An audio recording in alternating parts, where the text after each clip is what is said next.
Welcome to the Activate and Illuminate podcast with Mel. I'm your host, Mel, and together we'll be chatting with everyday people living extraordinary lives. So they've learned how to activate their potential and are helping to illuminate others. So I hope you will join me in listening to their journey. And if you like what you hear, and I think you will, I'd love for you to like, subscribe, and share it with your friends and family. The world could use a lot more activation and illumination. Have a great day. Today, you are going to hear from a very interesting lady out of Calgary, Alberta, who has spent years and years researching everything frequency, sound. She has developed a system called the Infinite Energy Method. And I'll give you a little bit of her bio here. She has a Bachelor of Science in Natural Health and Nutrition, a master's degree in Integral Health and Life Physics, and she's nearing the completion of a PhD in Subtle Energy Physics. So she is a very learned scholar, but essentially what this all boils down to is that she has spent years figuring out how our bodies can heal using sound and frequency. Now, I love Rhea. I know her personally. I've personally experienced a lot of what she's talking about. And I will tell you that this is going to really turn on your mind as to what's possible as far as how our bodies heal and maybe how we can feel a lot better moving forward in the future. So listen to Rhea and love to hear your thoughts on this one. So Rhea, tell us a little bit about what you do for people, and then we'll kind of get into just how powerful this modality, and you've actually taken it to a whole new level and actually created tools in this modality of sound healing and vibration healing. So tell us, start from scratch. Tell us anything you want, and tell us what you can do. Will do. Well, thanks, Melanie, and thank you very much for having me on your podcast today. So I got started in this out of, I think, interest to improve my parents' health. So I was born into a family with a dad who wasn't well, and by the time I was 7, he had open heart surgery. So I became very attuned to his health. As well, we have interesting kind of abilities that run on my mom's side of the family. So I found that my connections to my parents were probably deeper than what, a lot of people experience. And you might want to use that word empath. I think a lot of us, people who are sensitive or empathic, it'll stem out of something from your childhood where you feel a need to keep tabs on somebody or keep check on somebody. So as time kind of went by, I became an architect and I did that for many years, but always had that interest in the parapsychology or the paranormal, interest in sound. I used to play in a band when I was a kid, so we did that for many, many years and had a couple of songs on alternative radio stations. So everything sort of started to mix and mingle in. And then by the time I got into my 20s, I decided I wanted to do some retraining. And that's when I went back and part-time did the Bachelor of Science. I had kind of thought maybe I'd like to become a naturopath.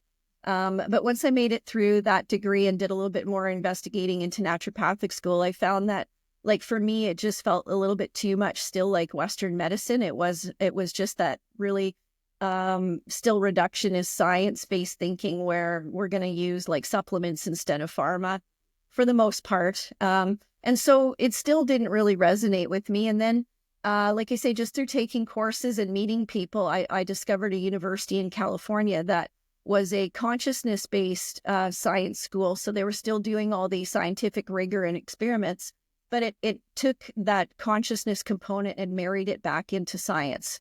And so I sort of feel like that's, as far as my education and knowledge, going through those programs, the master's and PhD programs, is really, I think, what's contributed to my understanding of how things need to work together and not apart. So it's that integrative approach that we all have a piece of the truth and a piece of the healing puzzle, And when we work together, we can do magic to help people shift their problems, their pain, their suffering, their diseases. So that's like a little bit of, I guess, what got me started and what got me interested. And then why I'm so passionate about it now is, we sort of see this healthcare system falling apart on a daily basis, people having to wait 6 and 7 years for things like hip replacements.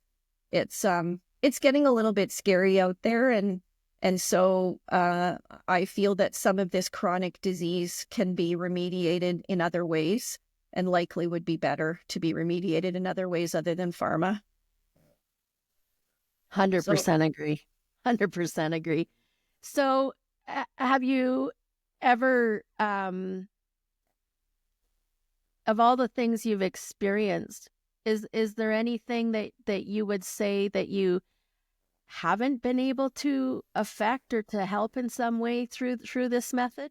Yes, yeah. So when people are really committed to the disease, if they've defined themselves by the disease and they're just looking for another external source to fix them, that's problematic. I find that the people that are successful in healing from even the most terminal of diseases, it's because there is a desire to make the energetic shift in their life. So they're willing to let the things go that are toxic in their life, whether that be food or relationships or jobs, family members. Those are the people that get better. The people that can't step away from the emotional and mental and spiritual contributors are the ones who unfortunately will continue down their road of disease, and maybe some of them even eventually pass. So that's been, I have noticed that over the years that the ones that successfully heal themselves, it's because there is a passion and a drive to want to correct all the imbalances in the 4 pillars. It's not always just about the body. I do a lot of studying of Russian medicine, and I really can tell you that they're so much farther ahead of us than we would want to believe.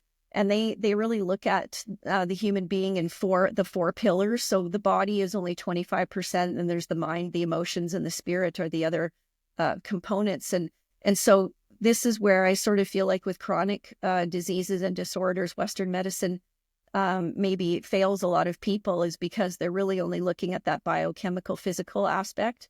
And they're not really looking at what's going on emotionally in a person's life, or mentally, their mental health, or their spiritual health. And believe it or not, they have equal portions in your health and healing.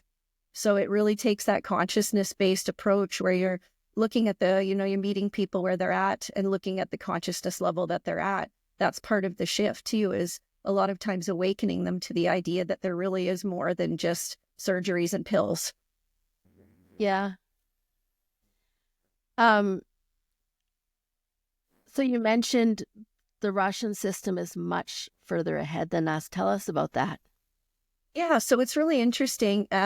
I've trained in a modality. It's called the BioWell. I guess it really is its own modality, but it's an EPI camera, so an electrophotonic imaging camera, and it's based on Kirlian photography.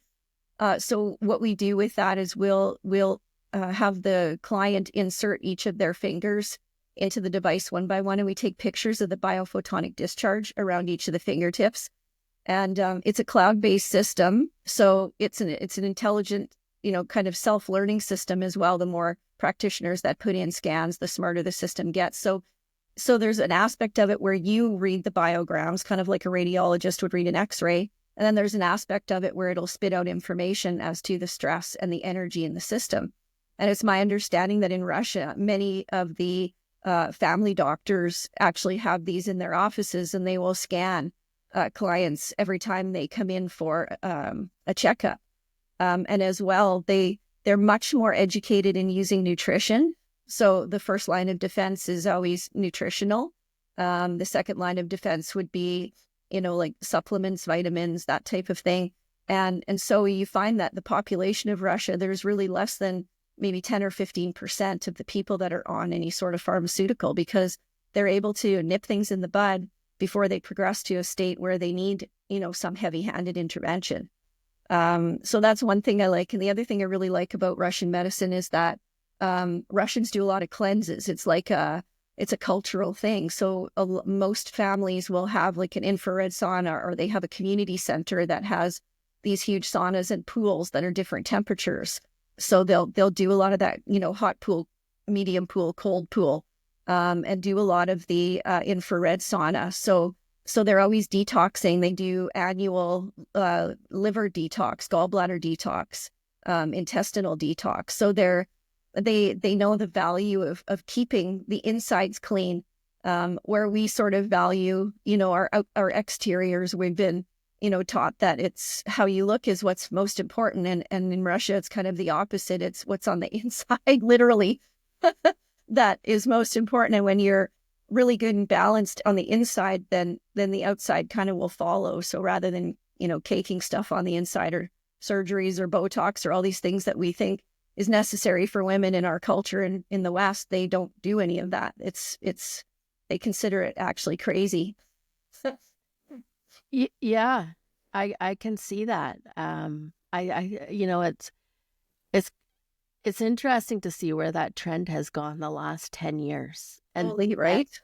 And the younger and younger and younger women experiencing it. And I'm thinking to myself, oh, honey, you don't have wrinkles yet. Yeah, if that's a wrinkle, that's exactly right. And like I say, unfortunately, those chemicals and stuff that people pump their body full of, it does affect your health. So really, beauty should come from within. And I feel like I say the few instructors that I've trained under that have come from Russia, I've learned a lot about their culture and just the strictness that they have with themselves when it comes to eating and eating clean food and getting exercise. And it's really part of their culture. The couch potato thing just doesn't really happen over there. It's totally different. Yeah.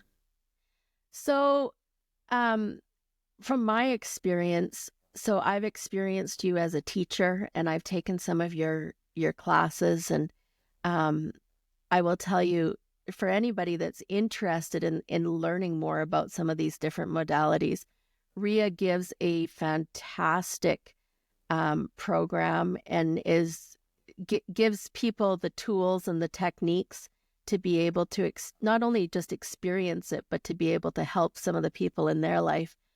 And myself, I had come with a little bit of an understanding of sound therapy, and I'd taken different sound therapies before, but what I experienced was something a little bit different when I came to you in the sense of tuning the biofield and just this whole wealth of information and this sound of listening to the forks in different areas that I hadn't necessarily been trained to listen to before.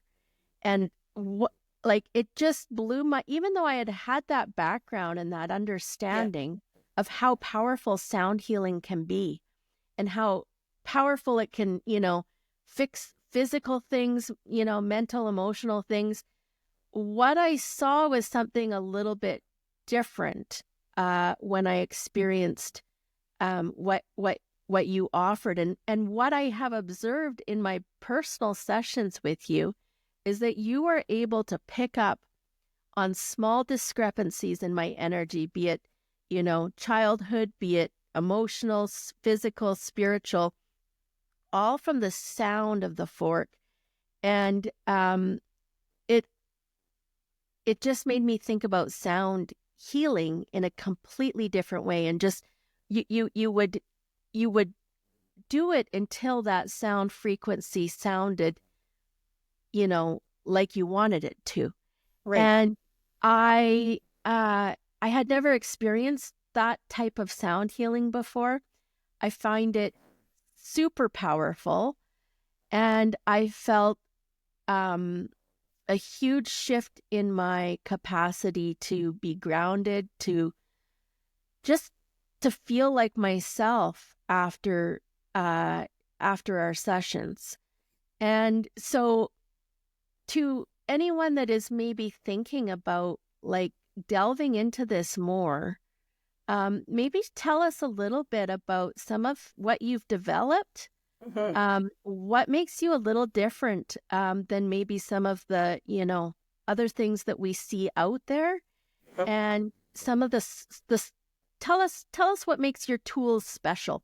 Fair. Yeah, fair enough. Because there is lots of tuning fork stuff out there, and you're absolutely right. I think what I've developed is definitely quite a bit different. So I mean, I'll go through some differentiation points. First of all, with I call it the infinite energy method, because we all have this unlimited infinite potential, and it actually came a little bit from reading some of the Biology of Belief, Lipton's book, Bruce Lipton, and how in there he talks about our cell potential. So like most people will have roughly 50 trillion cells, and at its maximum potential, each of those cells has a 1.4 millivolt potential. So that gives us like 70 trillion millivolts of energy for healing. Like that can power a lot.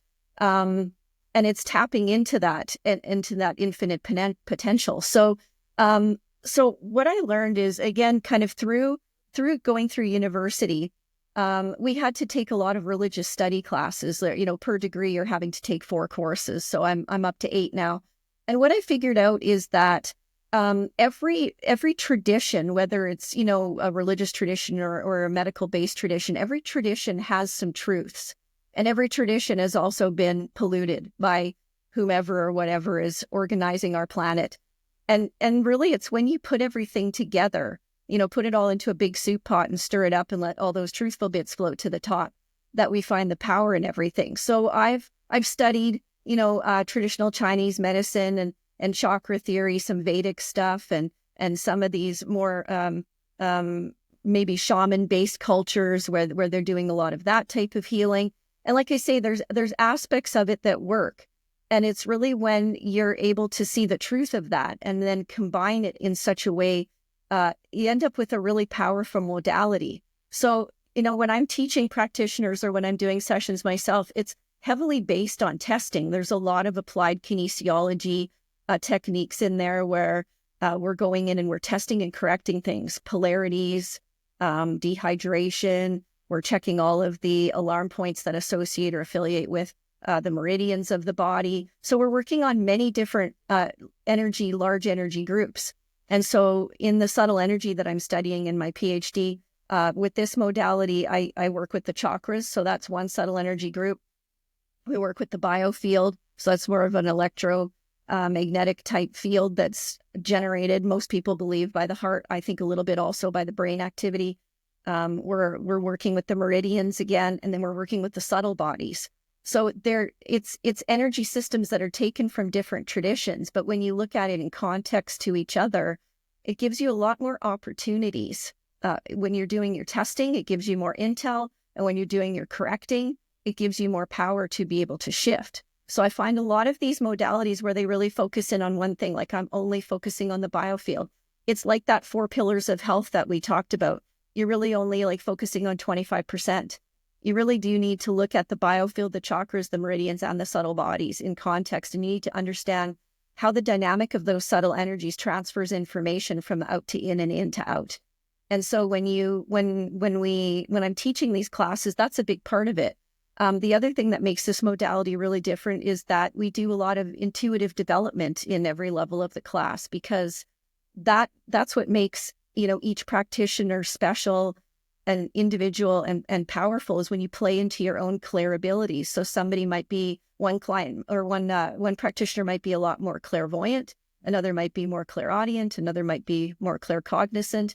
So it's to help people also along the way to develop those clairs, so that when you are striking the tuning fork and with the intention that you're listening to an energetic aspect of your client, you'll get it in a way that's meaningful to you. So maybe some people will see colors, or they'll see like scenes over a movie screen. Other people will hear something speaking to them.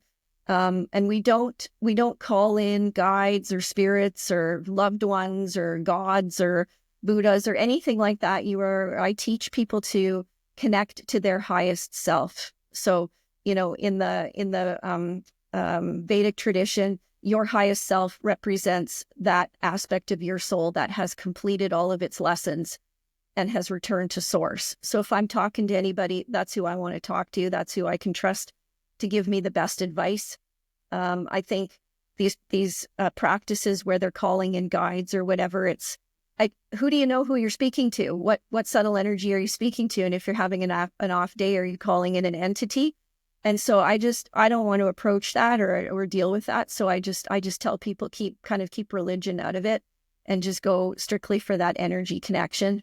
So there's a lot of things we do that are different, and there's many levels, and each level builds on the next level. So your knowledge base, as well as your understanding of how to feel and intuit and sense your client's energies, and then how you incorporate the forks, also, using them kind of as a stethoscope or using them in that way that it's helping you to get information, but also then turning around and using the correct forks for shifting the energies that need to be shifted. So we do all of our corrections through sound. We don't do any hands-on touch or anything like that. And I will just say, like, as a final kind of comment, I also feel that that's important to create that separation between the practitioner and the client, because what I have found, myself as well, I used to practice a lot of different hands-on modalities, and you really have to keep your energy strong. If you're in those modalities where you're, calling yourself a healer, that means you have to have enough chi or prana to be the jumper cable for that client, because otherwise you're putting your hands on somebody and you're draining them of their energy.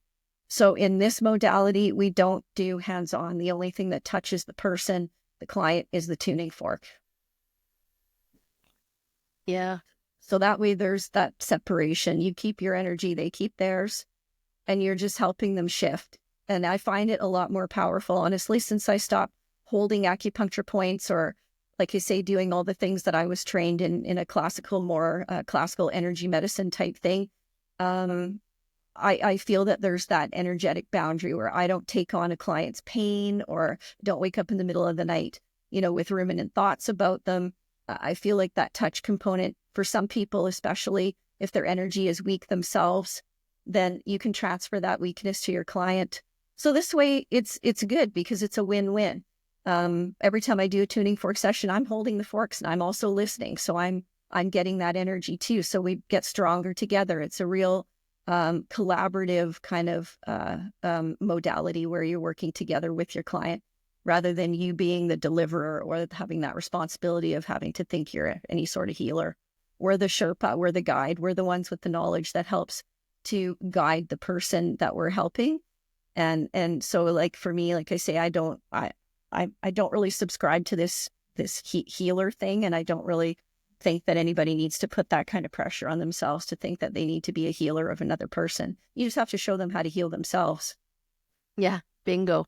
Yeah. Let's give the power back to each of us, right? I don't want to be another white coat taking power. I want to be somebody who shows you how to be powerful in yourself.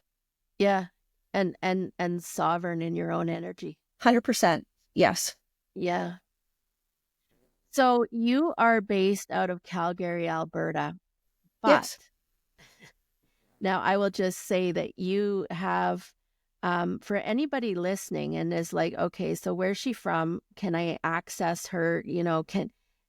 This sounds fascinating. How do I do this? Just so that you know, Rhea does fantastic distance work. And, for anybody that is wondering, distance, how does that work? I would actually say, from a personal perspective, both being involved in this type of frequency stuff before, and from a recipient perspective, I would say that it's actually even better sometimes at a distance. Tell us about that. Yeah, so I totally agree with you. There are circumstances where the sessions I do over video, and it's not like I say where, one of those kind of things where, again, you're just phoning somebody and saying, oh, I'm going to do a session on you, and then phoning them at the end. I do them by video because I need to see you. I need to see your reactions, and I need to connect with your energy. And so what I do on my treatment table is I'll just place like crystals or something that represents each of the chakras, and the knees and the feet and the palms of the hands. So I basically know what your anatomy is like on my table. And I can conceptualize, and then I ask if I can bring in your energy.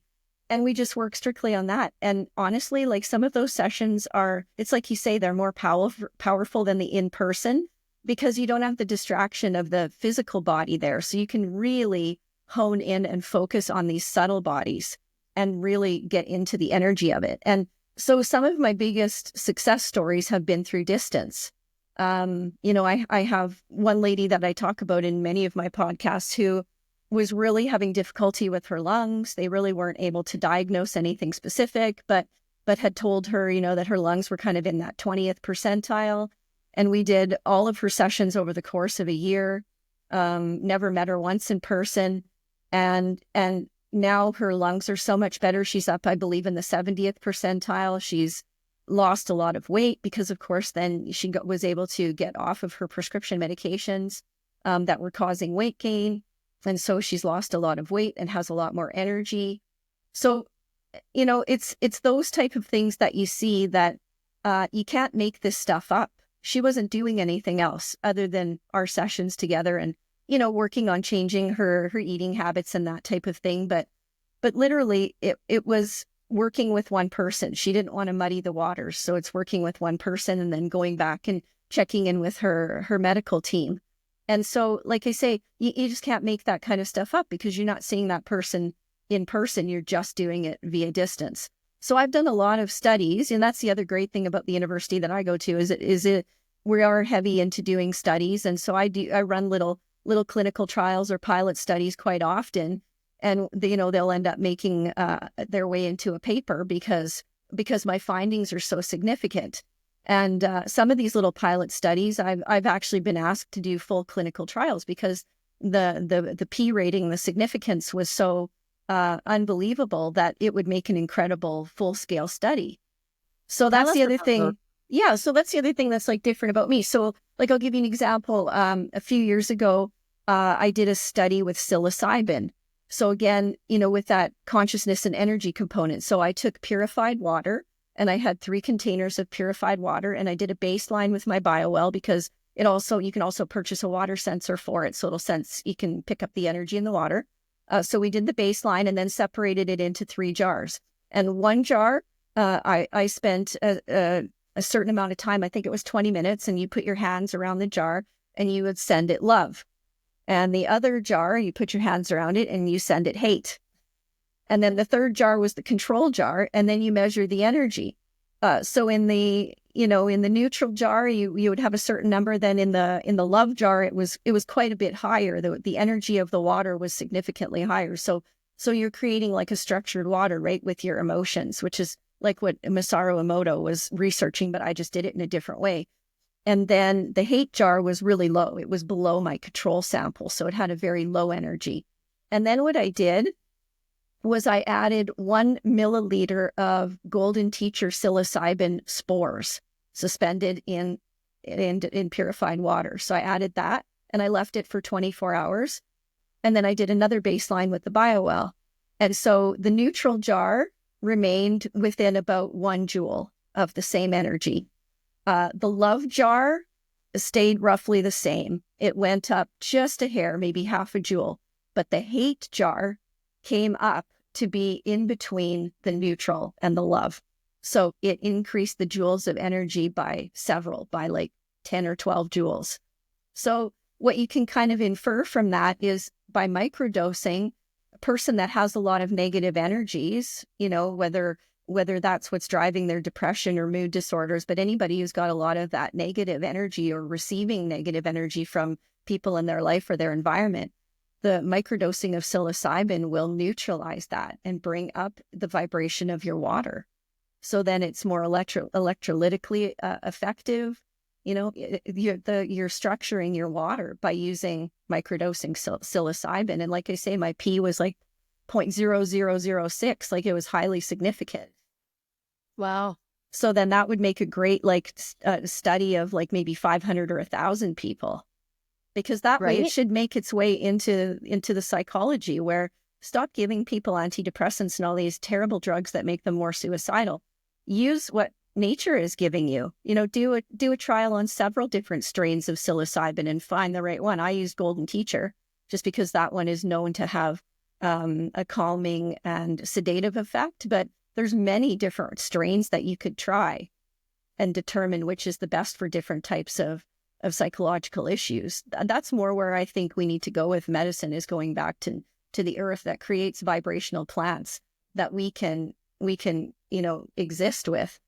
When you do like color spectrography, like photography of like a plant versus a pill, like the pill isn't giving off any light. We're light beings, like, believe it or not. When you eat food, people always think, oh, it's the food. I'm eating the food and that's the food is making me strong. It's the vibration, the color, and the frequency in your food that you're actually taking out. Humans are light eaters. We're really not. It's not what you think. Your digestive system is just a really crude form of a more advanced thing, like a plant that has learned to eat the light, which, who knows? I kind of feel maybe that's potential for humans in the future. Maybe we won't need to eat things physically anymore. We'll just be able to assimilate light. Well, your mitochondria will change. It'll be more like a plant. Huh. Interesting. And there are people out there doing it. There are people who are just drinking water and not really eating too much of anything, but they spend an inordinate amount of time in the sun absorbing all these different frequencies. So, like, it's interesting, Yeah. I mean, they say light and sound is the future. Mm-hmm. Light and sound. And I actually think it might have been a lot more of our past than we even care to understand, or we're maybe starting to understand. But tell us, in your perfect world, how somebody with issues and with physical things happening, what would they start with? Like, for somebody out there listening that has got things happening to them, right? What's their first step? Well, I mean, with a lot of new clients, I'll do a little meet and greet with them over the phone, and so I can, because I have clients fill out an intake form. So if they don't know where to start, I have a lot of offerings. So if they really don't know where to start, if nothing's kind of jumping out at them, but they want to get started, we can go over where they're at in their life, and I can give them a recommendation of where I feel is best for them. Because again, everything is a relationship. So it isn't going to be all physical or all mental or all emotions. There'll be aspects of it. And this is what I love about how in my method, I incorporate some traditional Chinese medicine concepts, especially the 5 elements theory, because you're not looking for a root cause or a blame. That's a Western medicine thought where there's always one thing that is the blame. And really the reality is it's a relationship. So whether we look at it through the 5 elements or the 4 pillars, it's a relationship. But what I will say is, like, sometimes people need support first at the body level. So maybe we need to fix some stuff at the body level, some pain things or some digestive things, before we can look at the emotional component. Because if you don't remedy some of the body stuff first, and there is a lot of emotional stuff, and we do a lot of biofield work and we drag in all these emotions, you could end up, experiencing it as greater symptoms. And it's the same thing the other direction. If it is too much of an emotional problem, we might not want to start there because it could exacerbate things. So maybe we want to get energy shifting in the themes of their life. Maybe we want to work with the chakras first. Maybe they have big themes in their life, like nobody loves me, nobody sees me when I come into the room, I'm invisible. So some of those bigger, or I can't manifest anything. I have all these great ideas about a business, but I just can't get it off the ground. Or I keep starting businesses, but I just can't get through the thought process. It's like a reverse problem. Those are all the big themes. So we would want to probably work with the chakras and the energy bodies, because that's an in-out problem, right? Just like with the computer, garbage in, garbage out. So we want to remedy those problems in those energy centers first. So like you say, I really sort of look at where everybody's at and what it is they're wanting to shift, and then we'll kind of attack it from there. And so no 2 sessions are ever alike either with infinite energy. We learn, or I teach protocols that you will mix and match down the road. So you won't be just doing a chakra session, or you won't just be doing a biofield session. You'll be incorporating, testing and correcting aspects so that you can know where people are at in their journey. And then we record everything on the 5 elements wheel all the time so that we know how the energies are shifting. We can see which meridians are now coming off the plate, ones that were maybe irregular or over or under, they're going to remedy. So it's a real, like I say, there's no sort of easy, short answer for that. It really, is kind of looking at the intake form and then having like that 5 or 10 minute conversation and then making a recommendation. I think we should start here and then do this next. And then as we progress, we can do this.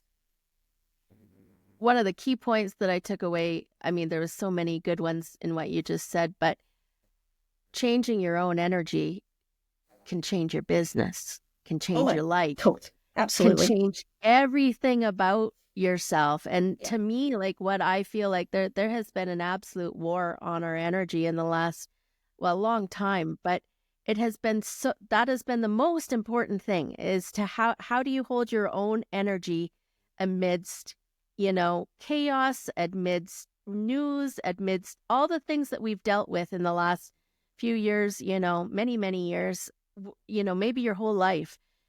And that holding your own energy and being able to keep that frequency strong, which basically changes absolutely everything about all your experiences. Yep. Changes everything about how your health, how you perceive things. It's probably going to change your friends, your circumstances, your marriage. So like, to me, that's like the most important thing that you could possibly do, is keep your own energy strong. Yes. Yeah, absolutely. And, the answer to all of that, it's part of what we teach through exercises. So, once we do, like I say, like a session, and we have a session tracker where we record everything, then there becomes a homework component. So for everything except for probably the biofield session and maybe the tuning with brainwaves, the rest of them have homework. So we will assign, 1 to 4 different energy type exercises. And it's a lot like Qigong or it could be tracing meridians, working with the meridians. And that's where people will continue to make the shifts at home. So that's one aspect of it. So we'll get you working with your energies at home. When you come to me, the sessions are, like I say, they're an assessment, a correction, and figure out what's wrong, as well as get you perfectly back in balance so that when you leave, everything is back in balance. And then it's your work morning and evening. So I need people to do like 3 to 5 minutes. That's it. 3 to 5 minutes morning and evening when they brush their teeth or when they have like their breakfast or a snack, but attach it to a habit. And that's when people see huge changes, the ones who take their exercises seriously. And then the second part of that, I would say, is teaching people to stop looking out here for the answers and to go in here, because the truth resides only within you. And that is the truth that is meant for you in your incarnation. So this incarnation, there is a truth that you need to go in and find, and you're never going to find it out there. You're not going to find it asking people's opinions. You're not going to find it on the news. You're not going to find it in books. All of that's a part of it, because we're here to learn discernment right now. I feel that we're in the age of discernment. Like with the craziness out there, it is really putting everybody to the test to discern what is truth and what is lies.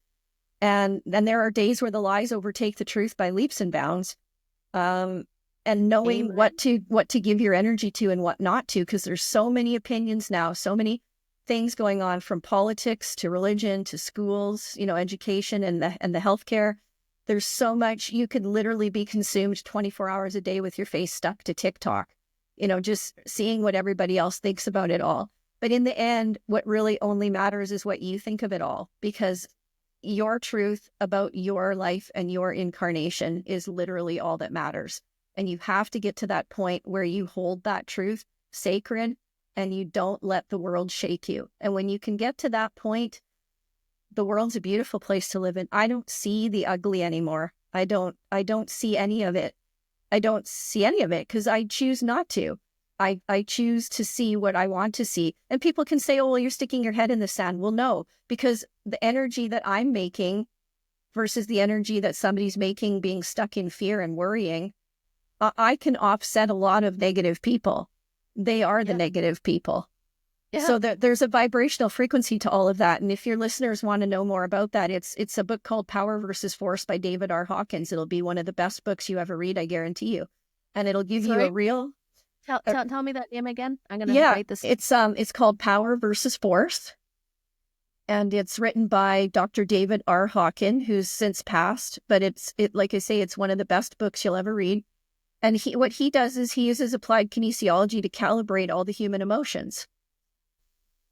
So right from the most horrible of hate and shame and fear, all the way up to, like an avatar, like a Jesus or a Buddha, which would calibrate, and he gives it a number. So if you ask yourself, well, why is humanity going through this at this time? Because our consciousness was kind of in and around that 200. It's been in around, a little bit under 200, a little bit over. And I think prior to 2020, we were actually moving into that 225. So 200 is the level of courage. And when humanity collectively becomes courageous, it becomes a little more difficult to run agendas. So then enter 2020 and the whole scamdemic. And let's get everybody back into fear so that we can keep their energy suppressed and we can keep them, you can control people when they're in fear. You can't control people when they've hit courage. So if there wasn't these whatever is at the top, and I say whatever because I don't think it's people, because I don't know psychopathic pedophiles. I don't have any in my circle of friends. I don't think that's a normal human behavior. I think whatever really is running this planet is different than us. And I think they have different values.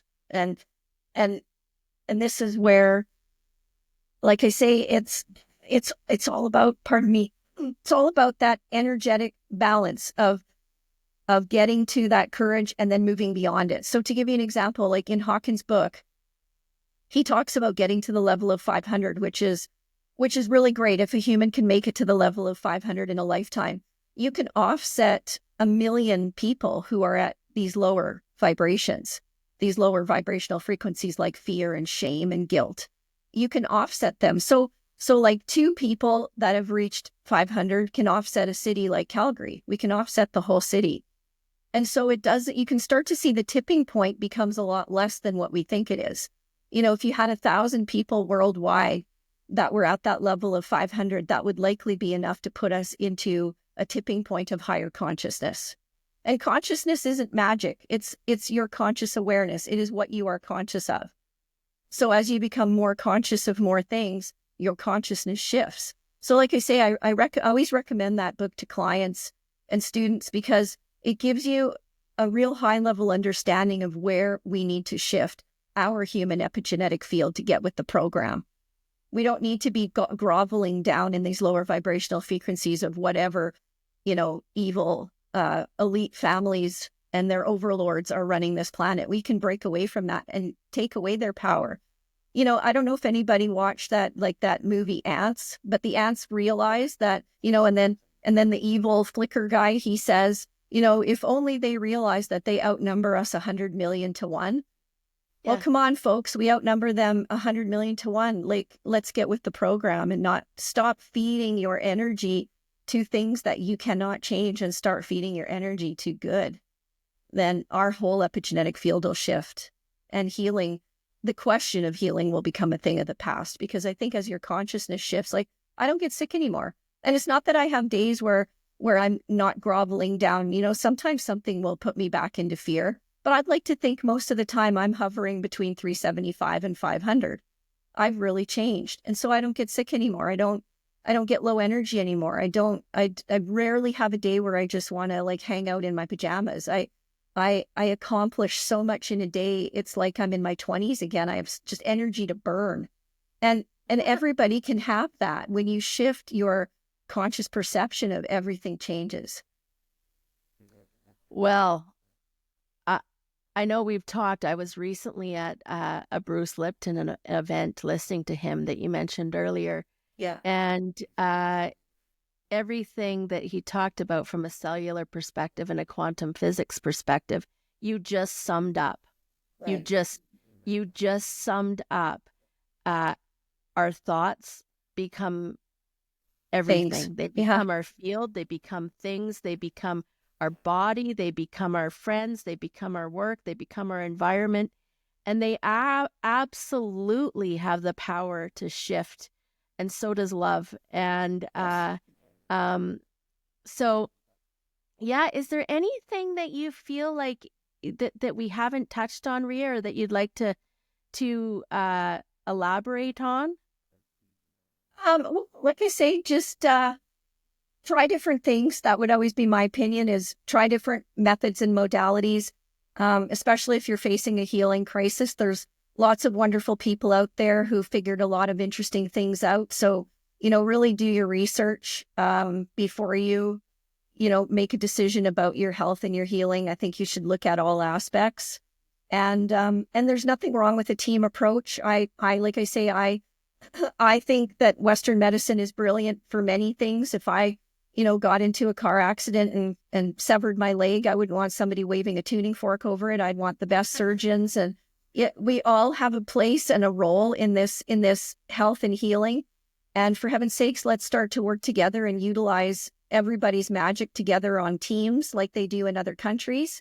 We have the ability to shift that here just by being open-minded and accepting that there are people that know things that you don't. I know there are people, medical professionals, that know way more about medicine and surgery than I do, but I'd like to think that I know a lot more about physics and subtle energies, and there's something to contribute there, because really the way of the future, and I've known this ever since I was a little kid. I remember talking to my mom in the backyard and saying, I just know that in the future, healing is going to be done in the field around the body.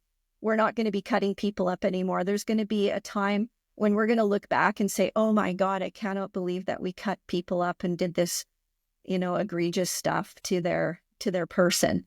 So like that's coming. Might not be, Field. yeah, like it might not be in our lifetime, but I think that is coming, where we will understand that greater power of sound, frequency, and vibration and light, and the culmination of all of that. So like I say, if you're facing a healing crisis, you'd be best to have a team approach. Get some other people in there that have some knowledge that can maybe help you on the emotional, spiritual, and mental front while you're going through your physical stuff with your Western medicine practitioners. All right. So for people now, we're definitely going to include all your links and all your stuff in our show notes and stuff here, but just so people have the audio, and tell us how they can reach you, Rhea. So you can reach me through my website. It's infiniteenergyclinic.com, all one word. You can also email me at infiniteenergy@shaw.ca. And I do have Facebook, although I don't spend a lot of time on socials, I'll be honest. I more put the energy into my website so that there's a lot of good resources and information on there. As well, there might be an infinite energy practitioner in your area, so you can come to my website and take a look at the practitioner page. There's only a few people on there so far, but there's quite a few more that need to be put up over the next little while here that have graduated. So we'll get some more people up on there. And yeah, any questions that you might have or whatever, just feel free to reach out and we can have a chat. And so there will be courses on there, yes, and different products as well, correct? Yes, yeah, I do manufacture my own brand of tuning forks. I found a really wonderful company that makes a tuning fork that is not so brittle. I find some of the ones that are manufactured in the US, they use a very brittle alloy. And so after a period of time, maybe a year or two, you'll find in the U-shaped joint of the tuning fork that it gets cracking. Ours are a little bit more elastomeric nature. The alloy that we use is not so brittle. So your tuning forks last a lot longer. And we do things to like manufacturing them, all of our forks, with long handles. So you're not trying to hold some little stupid stubby handle with this big heavy fork. And then other than that, definitely the courses are online. I will post when courses come up, but typically I run the courses a little bit differently. What you do is get yourself on a wait list for a particular level. And then when we have 4 to 6 people, I keep the classes really small so that I can really give you my full attention, and you're not wasting your money watching other people practice like these larger companies do. I've taken those courses and they're an absolute waste of your time and money. I keep it to a small number. And so what I do is once I have 4 to 6 people, we will decide together what date works best for everybody. So it really accommodates everybody's schedule. And I'm not trying to shoehorn you into this particular weekend or that particular weekend. We just more go with the flow of when everybody can make it. So yeah, this year started off with a bang. I've taught, my gosh, I think 5 classes already, and I've got another 2 coming up. And so there will be another level 1 for anybody who wants to get going. We do them in order. And so there will be another level 1 coming up. We're looking at March right now for a date. I think the end of March is when it's potentially scheduled. So definitely reach out. And like I say, we'll work together with all the students to pick a time that works for everybody. Yeah. Well, thank you. Thank you. Yeah. Honestly, like, there's people that you meet in your life that have just, call it mastered techniques, or just, really embody everything that they are teaching. And I would say that you are one of those people for certain. Well, thank So you, thank you. Melanie. Yeah. Thank you so much. Yeah. Yeah. I'm very glad that we met, and I'll always keep you near and dear. That's for darn sure. Well, thank you for being on, and Thank you. and I can't wait to see what you do in the future.